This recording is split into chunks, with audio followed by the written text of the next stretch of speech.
contributes to the confusion of the young and to the increase of juvenile delinquency. Cities, our communities, our moral fiber. 90% of the major racketeers would be out of business by the end of this year if the ordinary citizen, the businessman, the union official, and the public authority stood up to be counted and refused to be corrupted. This is a problem for all America, not just the Federal Bureau of Investigation or the Department of Justice.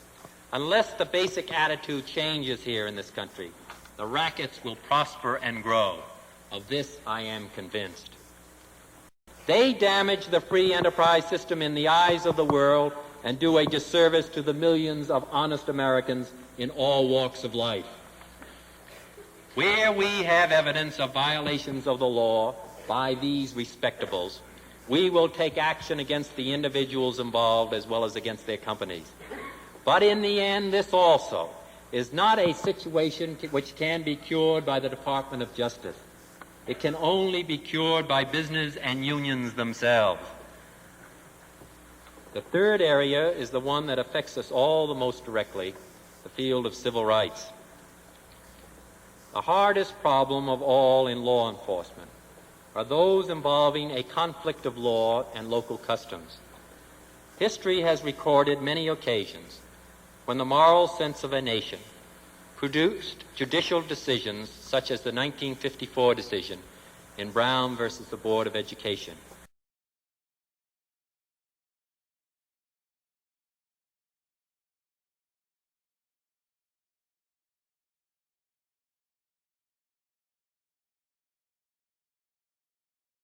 And why? I come to you in that spirit. First, let me say this. The time has long since arrived when loyal Americans must measure the impact of their actions beyond the limits of their own towns or states. For instance, we must be quite aware of the fact that 50% of the countries in the United Nations are not white.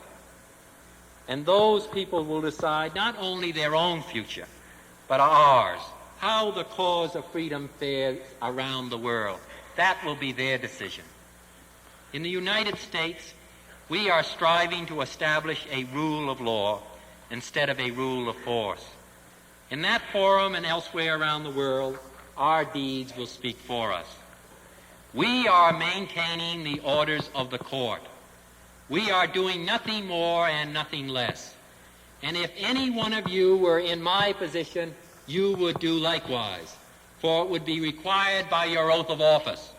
You might not want to do it, you might not like to do it, but you would do it because it would be required.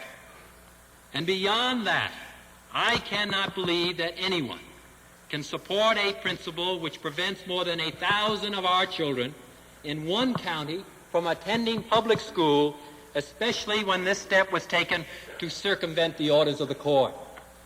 Our position is quite clear. We are upholding the law. Our action does not threaten local control. I say to you today that if the orders of the court are circumvented, the Department of Justice will act. We will not stand by and be aloof. We will move. And when your moment of truth came, the voices crying force were overridden by the voices pleading for reason. And for this I pay my respects to your governor, to your legislature, and most particularly to you. But my belief does not matter. It is now the law. Some of you may believe the decision was wrong. That does not matter. It is the law. And we both respect the law.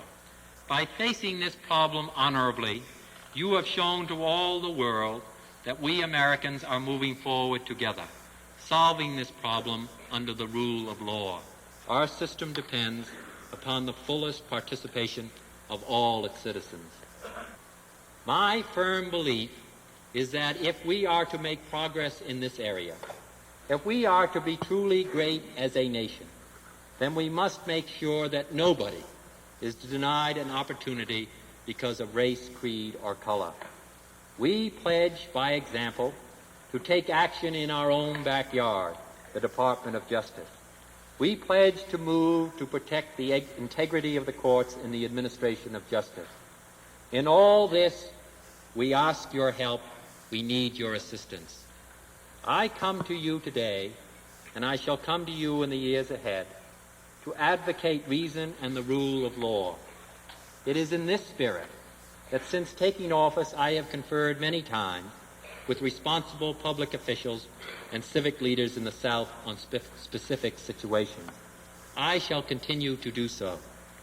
I don't expect them always to agree with my view of what the law requires, but I believe that they share my respect for the law. We are trying to achieve amicable, voluntary solutions without going to court.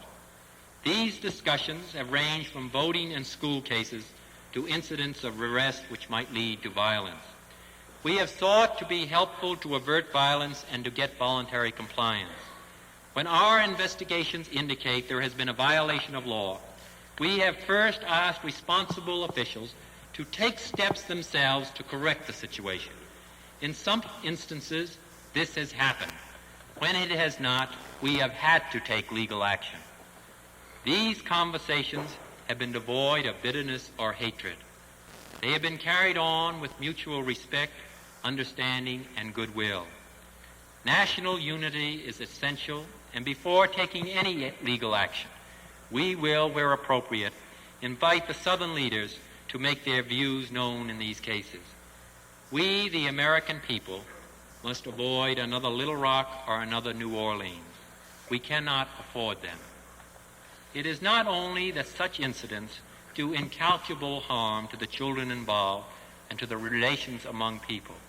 It is not only that such convulsions seriously undermine respect for law and order and cause serious economic and moral damage. Such incidents hurt our country in the eyes of the world. For on this generation of Americans falls the full burden of proving to the world that we really mean it when we say that all men are created free and equal before the law. All of us might wish at times that we lived in a more tranquil world, but we don't. And if our times are difficult and perplexing, so are they challenging and filled with opportunity. To the South, perhaps more than any other section of the country, has been given the opportunity and the challenge and the responsibility of demonstrating America at its greatest, at its full potential of liberty under law. You may ask, will we enforce the civil rights statutes? And the answer is yes, we will. We also will enforce the antitrust laws, the anti-racketeering laws, the laws against kidnapping and robbing federal banks, and transporting stolen automobiles across state lines, the illicit traffic in narcotics and all the rest. We can and will do no less. I hold a constitutional office of the United States government, and I shall perform the duty I have sworn to undertake to enforce the law in every field of law and every region. We will not threaten, we will try to help. We will not persecute, we will prosecute. We will not make or interpret the laws. We shall enforce them vigorously without regional bias or political slant. All this we intend to do. But all the high rhetoric on Law Day about the noble mansions of the law, all the high-sounding speeches about liberty and justice are meaningless unless people such as you and I breathe meaning and force into it. For our liberties depend upon our respect for the law. The road ahead is full of difficulties and discomforts. But as for me, I welcome the challenge. I welcome the opportunity, and I pledge to you my best effort. All I have in material things and physical strength and spirit to see that freedom shall advance and that our children will grow old under the rule of law. Thank you very much.